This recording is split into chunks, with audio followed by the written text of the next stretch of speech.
Hi, you might have been aware that I got to speak at Geomob Edinburgh, and so I'm going to recreate this talk here in case you missed it, as much as I can without an audience. The title was The Joy of Geosocialising. So this followed a talk from Ed Freyfogle about the joy of geocoding. So I first had to explain where that talk title came from. So a few of us, after Geomob or an OSM pub meet, were in the pub chatting about it's really exciting, Ed Freyfogle coming into Scotland to Edinburgh to talk to us. And I was like, yeah, that's good. He's a really big fan of GeoBeers. GeoBeers happen after Geomob. I could give a talk about beers I've had with Ed. I could give a talk about GeoBeers maybe, or at least the social side of OpenStreetMap. So anyway, it was a bit of a silly idea in the pub with some mapping geeks, and Gala then decided to accept it. The title though that we settled on was The Joy of Geosocialising. And so that's what the talk's about. But background on where I come from, because Geomob is full of lots of different location geodata related talks. It's really wide spanning. But my geo interest comes from OpenStreetMap, kind of editing and contributing to that, and also talking about how that data can be used. So that kind of explains a bit of the context of what I've got in the talk, in this light-hearted talk, at least. And OpenStreetMap, well, it's really been built on mapping parties.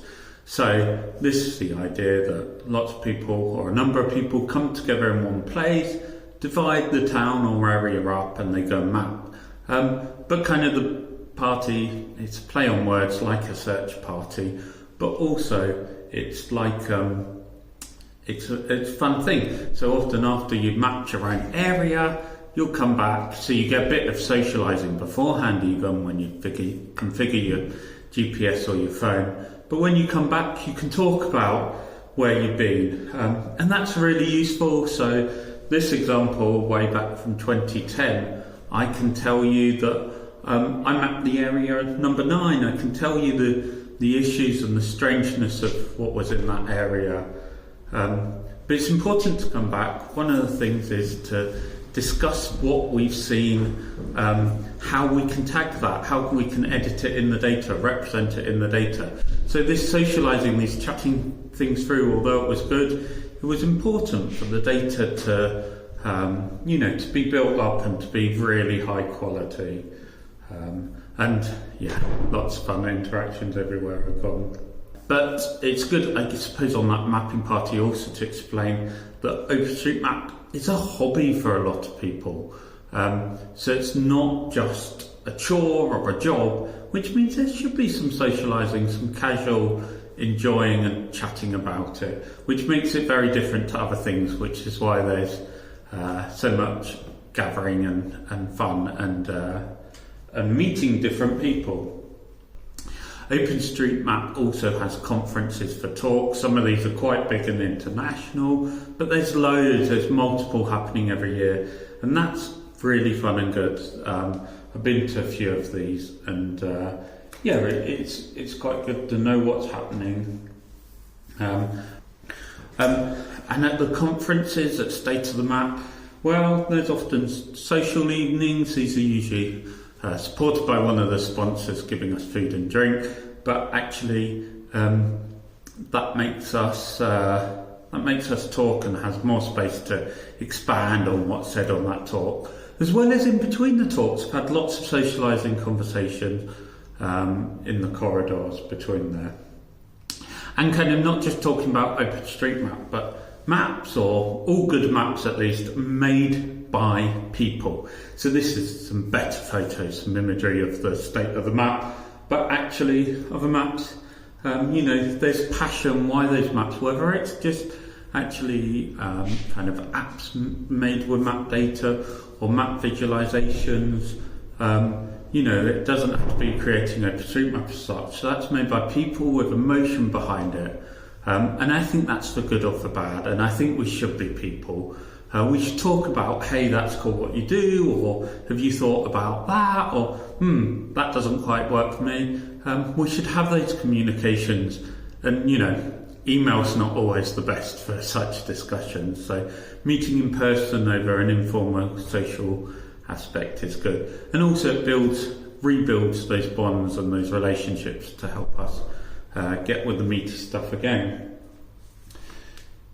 There are also meetups that happen throughout the year in OpenStreetMap and other things. So there's the Geomob that I was speaking at, and there's Map Time was a similar thing.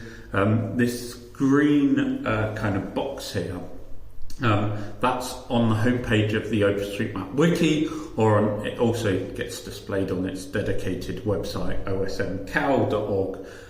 There's just so much going on, small things happening, so it's quite fun to look at some of the names of those, which I've not done before. So Mapas and Tapas happens in Spain. I'd love to do that. Let's have some tapas and chat about maps. Great. But OpenStreetMap collections of peoples, or OSM Night, Map and Yap in America they have. So some fun names there. And it just shows things are always happening. And often these are evening events, so people can attend after work and listen to a talk. But where does the conversation happen afterwards? The obvious example of where it's open in Britain, at least, and you can have a mix of people, is a pub. But we're going to look into that later. Because I think some of you wanted to know. I kind of put some tweets and some Mastodon posts about this. What's the history of Geo beers?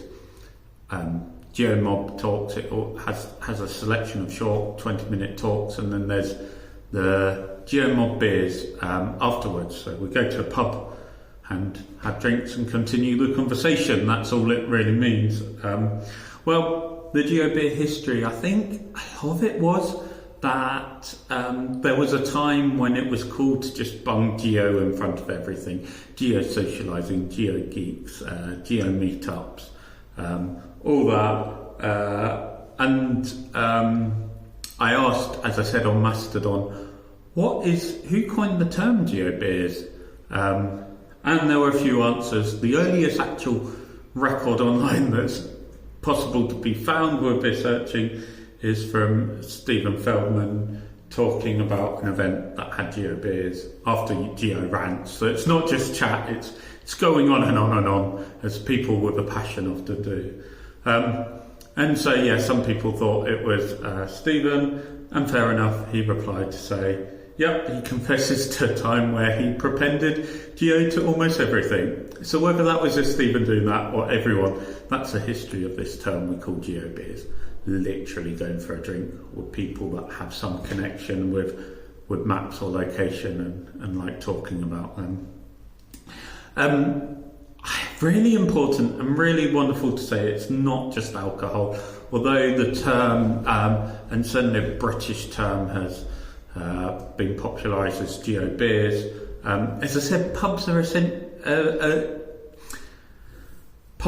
are convenient for an evening talk after work, but they're not essential. We could try, sometimes meeting in cafes that open late, or doing weekend events, or daytime if there's enough people interested in Geo. If you've got other times or ideas, just try them. Post it on OSMcal and social media and see who comes. And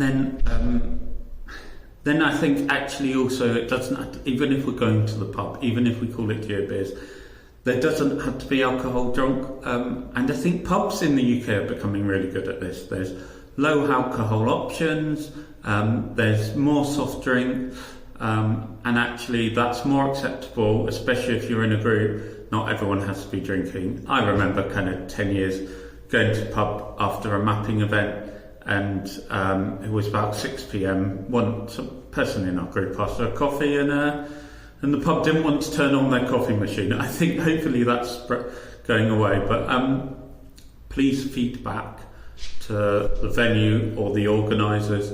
Tell them if there's particularly if something's not appropriate, that it didn't happen quite, as you liked, if you felt uncomfortable or pressurised to drink.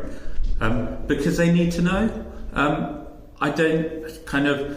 A lot of organisers wouldn't want to go to pubs that pressurise people to drink or kind of made them feel bad when they're bringing a whole business of group. These places need to stay open, but hey, we do bring a group there. Equally, I don't want to go to an event where if the organisers allow comments either within the group or within the places they use that peer pressure people into drinking alcohol. So feedback, ideally to the people involved or to the organisers of that event. But I'm happy to be a friend or an ally, if you like, and I will pass on to organisers that hey, can you sort this out? Ideally they'd say, hey, this is a problem we don't want, and they communicate their intention of this shouldn't happen.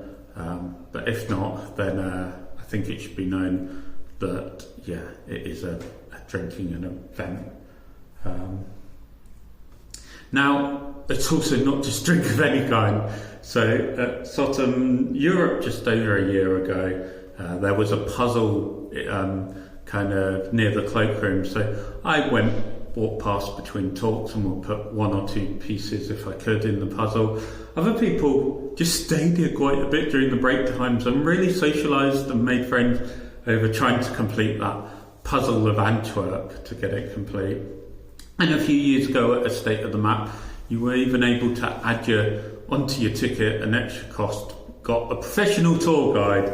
So as I helped with that conference, I just joined the tour guide, but also helped people find this tour, and we went and saw the city that we were visiting in. And that often happens informally as well. If I've travelled to a conference, I'll chat to delegates and we'll go and, fellow delegates will go and explore the city and find places afterwards. And so, there's people I commonly do with that. Yes, we'll talk about maps. We might do some mapping as we explore, but it's about the socialising, building those relationships, because we keep coming back to the same talks and the same subject, and that's really cool and fun. And that's the fun of geosocialising. You just get to meet new people, new friends, you get to see new places. It's not just about geo mapping, but generally it's hard to avoid the subject, at least with me anyway. Lastful, what's next? Well, when I was giving this talk, it was going to follow with Geo Beers. I did say hold on, because we hadn't finished the talks. We needed some time for Q&As to lease, and I think we originally scheduled to have one more talk, so there was more content than me waffling about geosocialising and chatting away. But anyway, I did make this map to show where the pubs were around the venue. We haven't picked one, actually. Gala picked one further away, which was great. We had a wonderful time. I think there's some pictures of people chatting. There was a place to sit down. I had to rush to get a train back to the city I live in, but others stayed, and I think some people had dinner. It was really good. Even the pub venue were really happy. They're like, wow, there's more people than we expected. So that was cool. I also included something else in my talk that I'm not allowed to talk about here yet, but we're hoping to do more social elements in Scotland. OpenStreetMap Edinburgh often has a pub meet. Go and look on OSMCal if you want to come and join us. We turn up at a pub, have a drink or two, whether that's beer or something else or a soft drink, and just talk about the topics of OpenStreetMap, what we've been doing or what we've been reading, maybe what YouTube channels we've been watching. But you can go to OSMCal and find other events that are closer to you for your geosocialising needs.